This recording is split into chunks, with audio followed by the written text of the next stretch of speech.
So the other day I got the lead sheet for Jingle Bells, and as with most Christmas songs, the progression is pretty simple. So we used a few simple reharm techniques to reharmonize the progression and turn it into something more interesting. And then we chose a Latin style and wrote a simple piano arrangement that sounds like this.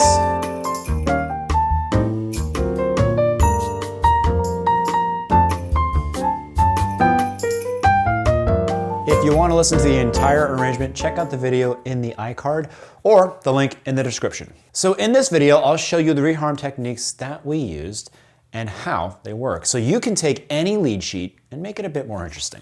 And by the way, I did use Mapping Tonal Harmony Pro to create the reharm. So if you're interested in diving deeper into this topic, definitely check out that app. It even has a reharmonization tool that can create reharmonizations like this one by applying several techniques all at once. So the first thing that we need to do is to understand the original harmonic progression. As you can see, there are only a few chords in the progression. The 1 in the tonic region, the 2 and the 4 in the subdominant region, and the 5 chord in the dominant region. And a couple of secondary dominants, the 5 of 4 and the 5 of 2 and the 5 of 5.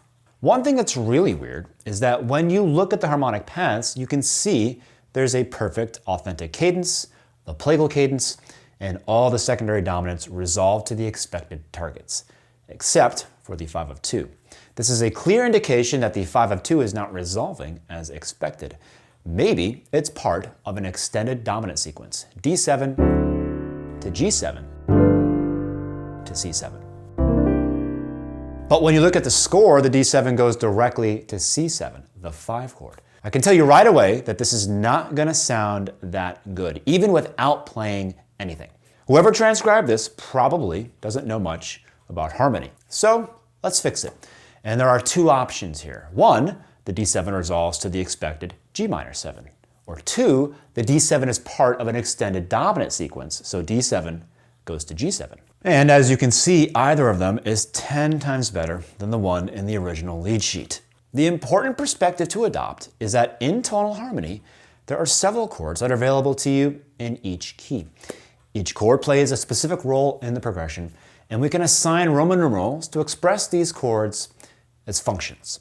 In the diatonic functions, you have some chords belonging to the tonic region, others to the subdominant, and others to the dominant region.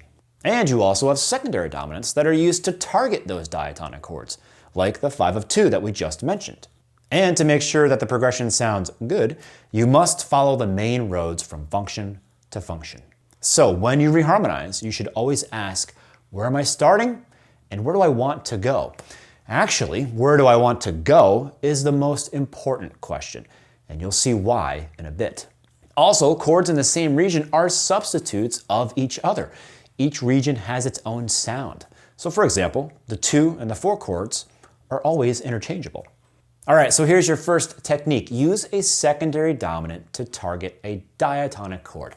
Look at measures 12 and 13. It's a 4 to a 2 chord. Just a simple change in color from one subdominant chord to another. Here, you can add the 5 of 2 to target the 2. This creates this path.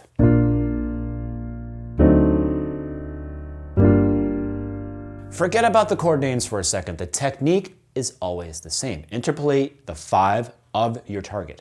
This adds movement and color to your progression, and it makes the target chord more inevitable. One thing that's important is which version of your dominant chord you're going to use.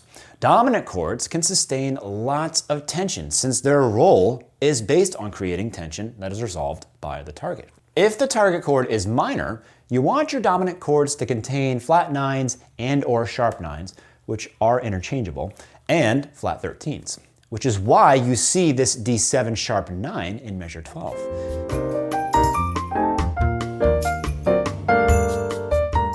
And if your target is major, try to use natural tensions and sharp 11s in your dominant chords, like we did here in measure 3 to target the 4 chord.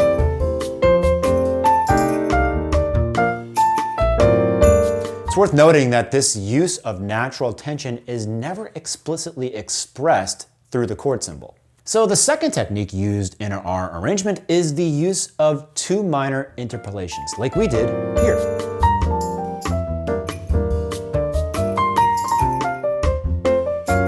By interpolating the related two chords before these dominants, whether these dominants are secondary or not, we can make this journey of tension and release even more interesting and effective.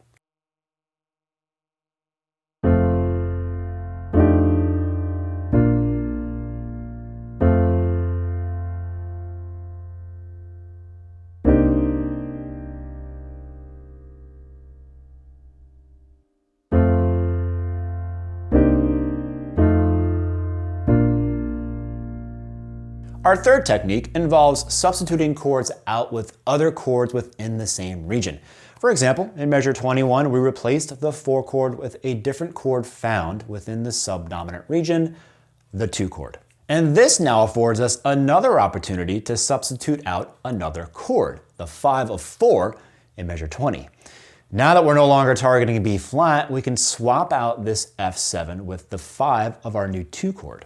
Using the first technique that we talked about today, we can now target our new D7 with its 5 chord, A7. We're kind of now seeing this A7 as a tertiary function, the 5 of 2.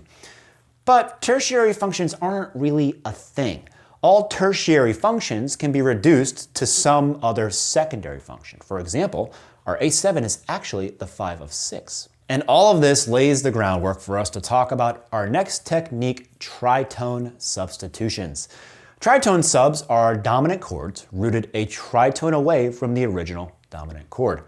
This would make the tritone sub for our A7, E flat 7. Finally, what we'll do to finish these measures is interpolate the related 2 of D7 here.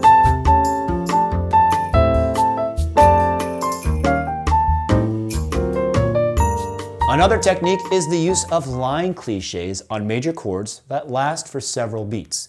You can see this in measure 25. We turned 2 measures of F major into a line cliche by raising and lowering the 5th.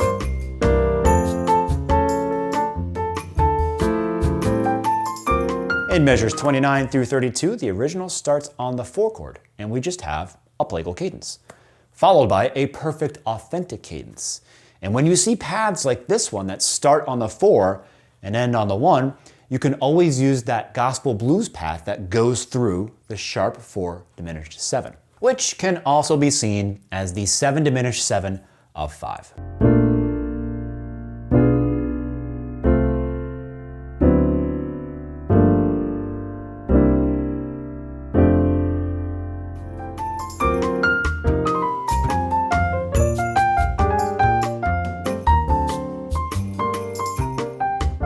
Finally, I want to show you how to use the flat 2 major 7 as a cadential chord.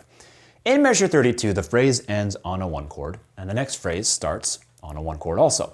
So you can always interpolate the 5 chord C7 here, or the sub 5 G flat 7. Or if you want a more subtle chord using modal interchange, you can use the flat 2 major 7 G flat major 7.